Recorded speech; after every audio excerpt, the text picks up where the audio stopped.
मेरी बेटी कमाती है, खाना नहीं बनाएगी। जी हमारी बेटी इंजीनियर है और उसकी तनख्वाह आपके बेटे के बराबर ही है। ये रिश्ता हम पक्का करें। इसके पहले आपको ये बात साफ कर दें कि हमारी सुरभि करके काम नहीं करेगी, वो नौकरानी लगवा लेगी। सारे काम के लिए हमारी इकलौती बेटी बड़े नाजों से पली बड़ी हुई है। अनीता जी ने लड़के वालों को साफ साफ बता दिया। मिहिर और उसके माता पिता लड़की की मम्मी की बात सुनकर एक बार के लिए चौंक गए, लेकिन उन्हें अच्छा भी लगा कि साफ साफ बात हो गई। मिहिर की मम्मी आशा जी और पिता रमेश जी ने उनसे कुछ समय बाद विदा ली। इस बात में कोई दो राय नहीं कि हमारे समाज में बदलाव तो आ रहा है। लड़के भी घर के काम करना सीख रहे हैं, लेकिन लड़की की तरफ से ऐसी बात का रखना लड़के वालों के लिए स्वीकार करना बहुत मुश्किल ही नहीं बल्कि नामुमकिन भी है। मिहिर को सुरभि बेहद पसंद थी। उसने घर आकर उसकी वकालत की। मिहिर ने कहा, आजकल कोई लड़की ये घर के काम नहीं करती और हम मेड लगा लेंगे, क्या दिक्कत है। मुझे उसके जैसी ही लाइफ पार्टनर चाहिए। आप लोग उनको हाँ कह दीजिए। मिहिर के सामने कोई दलील देना व्यर्थ था। बात उसकी भी सही थी। आखिर बरसों से घर के काम जो घर की औरत बिना कुछ कहे, बिना छुट्टी लिए बीमारी में भी करती रही, उसका मोल कहाँ किसी ने आका। घर के कभी न ख़त्म होने वाले काम को करती औरत शाम को यही तो सुनते। दिन भर आराम ही तो रहता है, काम ही क्या है तुम्हें। पैसा कमाना बहुत मुश्किल है।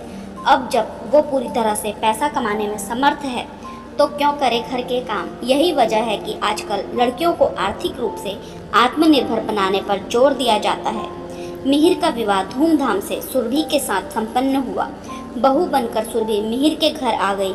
कुछ दिन विदेश घूमकर आने के बाद असली जीवन आरंभ हुआ। सुरभि को चाय, मैगी और सैंडविच बनाना आता था। बाकी सब सीखने की ना जरूरत थी ना इच्छा। आशा जी को अब तक 3 लोगों के लिए नाश्ता खाना बनाती थी, अब 4 का बनाती है। बाकी काम के लिए बाई थी। रमेश जी के मित्र और उनकी पत्नी ने नेपाल जाने का प्रोग्राम बनाया तो रमेश जी भी तैयार हो गए। मिहिर के आग्रह पर 1 हफ्ते के अंदर ही रमेश जी और आशा जी नेपाल के लिए रवाना हो गए। सुरभि को घर के सामान, राशन आदि के बारे में बता दिया था। मिहिर को साथ साथ समझा दिया। उनके जाते ही नवरन दंपति ने 2 दिन बाहर से खाना मंगवाया, बहुत एंजॉय किया। तीसरे दिन सुबह सुबह खाना बनाने वाली बाई ने फ़ोन कर बताया कि वो 3 दिन नहीं आएगी। सुरभि का गुस्सा 7वें आसमान पर था। मिहिर भी इस गुस्से का शिकार हुआ। अब पहली बार सुरभि ने रसोई में कदम रखा। दोनों को ऑफिस जाने में देर हो रही थी, फिर भी जैसे तैसे चाय बनी और ब्रेड का नाश्ता करके निकल गए। दोपहर को कैंटीन का खाना जैसे तैसे गले से नीचे उतारा। रात को थके हारे घर पहुँचे तो घर के खाने की याद सताने लगी। मिहिर ने पहल करते हुए रसोई में कदम रखा और आलू काटना शुरू किया। सुरभि भी बात कर आ गई। आटा का डिब्बा मिहिर को पता था। थोड़ा आटा निकाल उसने आटा गूंथ लिया। सुरभि ने डरते डरते कुकर में सब्जी बनाई। अब आई रोटी की बारी, जिसमें दोनों ही असफल रहे। भूख के कारण गुस्सा भी आने लगा। तब उन्होंने गली हुई सब्जी निकाल उसी कुकर में चावल लगा दिया। सुरभि ने चारों तरफ नज़र घुमाई तो सारी किचन गंदी हो चुकी थी। दूध भी दिन भर बाहर रखा था तो वो फट गया था। अब ना तो दूध ना दही। 3 सीटी के बाद चावल आखिरकार बन ही गए। मिहिर ने सुरभि को अचार लाने को कहा तो सुरभि मुंह ताकते बोली, मुझे नहीं पता कहाँ है। मिहिर ने 2 प्लेट में चावल और सब्जी निकाली और दोनों खाने लगे। बेस्वाद खाना भी उन्हें अच्छा लग रहा था। मिहिर बोला, यार बैंक में कितने भी पैसे हो लेकिन 2 वक्त घर का खाना मिले तो सुकून आता। सुरभि भी उसकी बात से सहमत थी। घर के काम को कभी तवज्जो ही दी ही नहीं जाती, लेकिन जब खुद करना पड़े तो नानी याद आ जाती है। लड़का हो या लड़की, दोनों पर एक बात लागू होती है कि जितना बाहर का काम सीखना जरूरी है, उतना घर का काम भी नौकरी करने, पैसा कमाने से ये बात मान लेना कि घर का काम सीखना जरूरी नहीं, बिल्कुल गलत है। किस समय पर क्या ज़रूरत पड़े कोई नहीं जानता। सीखा हुआ काम कभी व्यर्थ नहीं जाता। मिहिर ने कहा, यार सुरभि, हम लोग विदेश के प्रोजेक्ट के लिए बात कर रहे थे।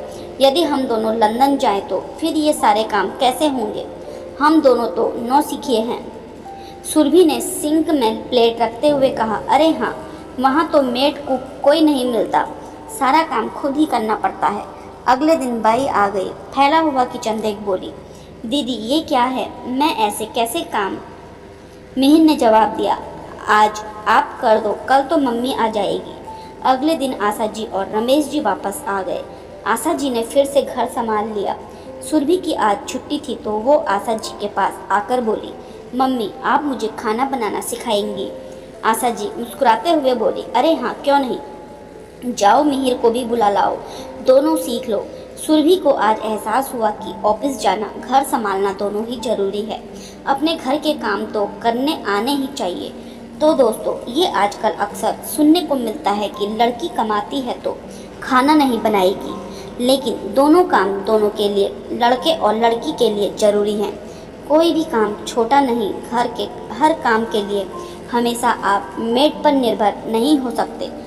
आपको कहानी कैसे लगी कमेंट करके कमेंट बॉक्स में ज़रूर बताएं। धन्यवाद।